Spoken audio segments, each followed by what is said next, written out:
Բարև, պատկերացրեք, որ դնում եք սովորական կոնտակտային ոսպնյակներ ու սկսում տեսնել այն, ինչ նախկինում թաքնված էր։ Ձեր աչքին հասանելի են դառնում ինֆրակարմիր լույսում կոդավորված արկայծող ազդանշանները, անտեսանելի տարբերանշանները, ինֆորմացիայի հոսքերը։ Գիտության ու տեխնոլոգիաների չինական համալսարանի թիմը ստեղծել է կոնտակտային ոսպնյակներ, որոնք բացում են ինֆրակարմիր աշխարհը։ Դրանք չունեն մարտկոցների կարիք, չեն խանգարում տեսողությանն ու աշխատում են հենց աչքի վրա, անտեսանելին դարձնելով տեսանելի։ Ինչպես է դա հնարավոր։ Ինչ շնորհիվ նանոտեխնոլոգիաների։ Գիտնականները ոսպնյակի փափուկ պոլիմերի մեջ տեղադրել են հատուկ նանոմասնիկներ, որոնք կլանում են ինֆրակարմիր, այսինքն ալիքի 800-ից 1600 նանոմետր երկարությամբ լույսը եւ կոնվերտանցնում այն տեսանելի 400-ից 700 նանոմետր ալիքի երկարությամբ լույսի։ Այսինքն բառացի հնարավորություն են տալիս տեսնել այն, ինչը մեր աչքերը չեն կարող ընկալել։ Ոսպնյակները թույլ են տալիս տարբերել ծածկագրերը, ազդանշանների ուղղությունն ու անգամ ինֆրակարմիր սպեկտրի գույները։ Գիտնականները գիտափորձ են անցկացրել մարդկանց հետ, որի ընթացքում մասնակիցները հաջողությամբ ճանաչել են ինֆրակարմիր ճառագայթման մեջ կոդավորված Մորզեի այբուբենը։ Ամենազարմանալին, որ լավագույն ինֆրակարմիր տեսողությունը նկատվել է փակ աչքերով, որովհետև ինֆրակարմիր լույսը թափանցում է կոպերի միջով, ի տարբերություն տեսանելի լույսի։ Գիտնականները ստեղծել են նաև ինֆրակարմիր դիապազոնի ալիքների երկարության գունային սանդղակը։ 980 նանոմետրը կոնվերտացնում է կապույտ գույնի 808 նանոմետրը կանաչի, 1532 նանոմետրը կարմիրի, այսինքն մարդը կարող է ոչ միայն տեսնել ինֆրակարմիր լույսը, այլև հասկանալ, թե ալիքին ինչ երկարություն այն ունի։ Այս փուլում ոսպնյակներն աշխատում են ինֆրակարմիր ճառագայթման լուսադիոդային աղբյուրներով։ Հաջորդ քայլը զգայունության ավելացումն է, թույլ բնական ազդանշանները ֆիքսելու համար։ Մարմնի ջերմությունը, օբյեկտների ինֆրակարմիր ճառագայթումը, հեռավոր աստղերից կամ տիեզերական սարքերից եկող ազդանշանները։ Տեխնոլոգիայի ներուժն ահռելի է։ Անվտանգության ոլորտում ինֆորմացիայի թաքնված փոխանակում,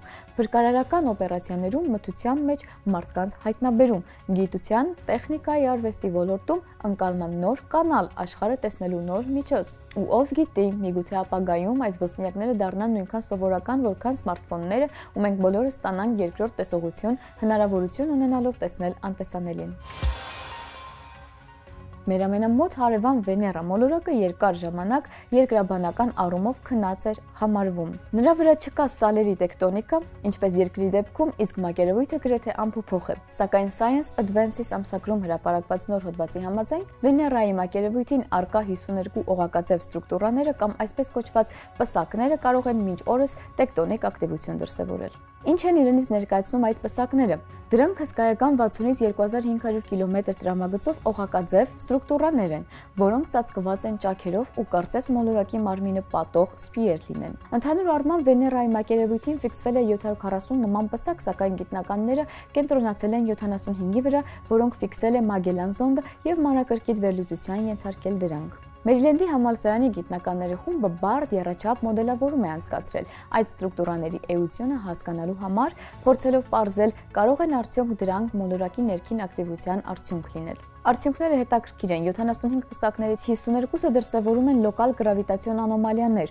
որոնք վկայում են մակերևույթի տաք մանտիայի լողացող պլյումերի մասին։ Պլյումերը մագմայի շիկացած հոսքեր են, որոնք շարժվում են ներքևից վերև։ Դրանք բարձրանում են, սեղմում եւ բարձրացնում մոլորակի կեղևը, թափանցում են լիթոսֆերա կամ հոսում դրա տակ։ Այս ամենը կարող է առաջացնել ճնշում, ճաքեր ու անգամ ժայթքումներ։ Որոշ պսակներ գտնվում են հատվածներում, որտեղ կեղևն այնքան ծանր է, որ ընկնում է մանտիայի մեջ։ Այլ պսակների համար ավելի լավ աշխատում է լայնքով տարածվող պլյումի մոդելը, որը չի ծակում կեղևը, այլ նման է կեղևի տակ հոսող շիկացած բարձիկի։ Այս ամենը տեկտոնիկ ակտիվության ալտերնատիվ տարբերակներ են, որոնք չնայած նման չեն երկրայինին, այդուհանդերձ ակտիվ են։ Ինչու է սա կարևոր։ Վեներան երկար ժամանակ համարվում էր երկրաբանական դիակ, սակայն եթե նրա պսակների գոնե մի մասը ակտիվ է, նշանակում է մոլորակի մակերևույթի տակ եռում է կյանքը ոչ թե կենսաբանական, այլ երկրաբանական իմաստով։ Դա ոչ միայն վերանայում է Վեներայի մասին մեր պատկերացումները, այլև խոսում արեգակնային համակարգում երկրաբանական էվոլյուցիայի բազմազանության մասին։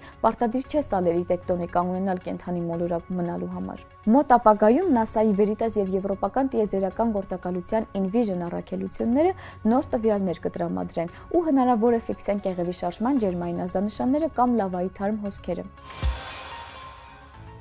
Լուսնի վրա իսկական ոսկու տենդ է սկսվում, սակայն արդյունահանելու են ոչ թե ոսկի, այլ հելիում 3։ Interlune ամերիկյան ստարտափը Vermeer ընկերության հետ համատեղ ներկայացրել է էքսկավատորի լիամասշտաբ պրոտոտիպ, որն ապագայում փորելու է լուսնային գրունտը, տիեզերքի ամենահազվագյուտ ու թանկարժեք ռեսուրսներից մեկը կորզելու համար։ Հելիում 3-ը առանձնահատուկ իզոտոպ է, որը գրեթե չի հանդիպում Երկրի վրա։ Այն միլիարդավոր տարիների ընթացքում կուտակվում է լուսնային փոշու մեջ, արևային քամու ազդեցությամբ ներծծվում ռեգոլիտի բյուրեղներում։ Երկրի վրա դրա գինը հասնում է կիլոգրամի համար $20 միլիոն, որովհետև հելիում 3-ն անհրաժեշտ է քվանտային համակարգիչների, տոմոգրաֆների, միջուկային դետեկտորների ու հնարավոր է ապագայի ջերմամիջուկային ռեակտորների համար։ Եվ ահա, էքսկավատոր, որը կարող է ժամում վերամշակել մինչև 100 տոննա լուսնային գրունտ։ Մեքենան կթափանցի մինչև 3 մետր խորություն, դառնալով հսկայական ավտոմատացված կոմբայնի մի մասը։ Քանի դեռ մեկը փորում է, մյուսները տեսակավորելու են, տաքացնելու, առանձնացնելու հելիում 3-ը եւ հավաքելու այն տարաներում։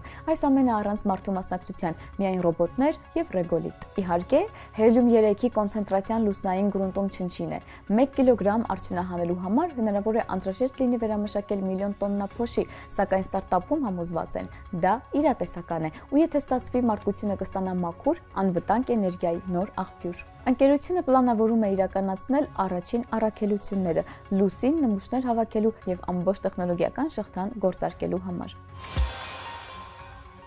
Իսկ հիմա գիտական անեկդոտ։ Կենսաբանը, քիմիկոսն ու վիճակագիրը գնում են որսի։ Հանդիպում են եղջերուի, կենսաբանը կրակում է, բայց վրիպում։ Գնդակը կպնում է եղջերուից 5 մետր աջ գտնվող քարին։ Քիմիկոսն էլ է կրակում ու վրիպում։ Գնդակը կպնում է եղջերուից 5 մետր ձախ գտնվող ծառին։ Վիճակագիրը բղավում է. խփեցինք եղջերուին։ Իսկ այսօրվա համար այսքանը, կհանդիպենք։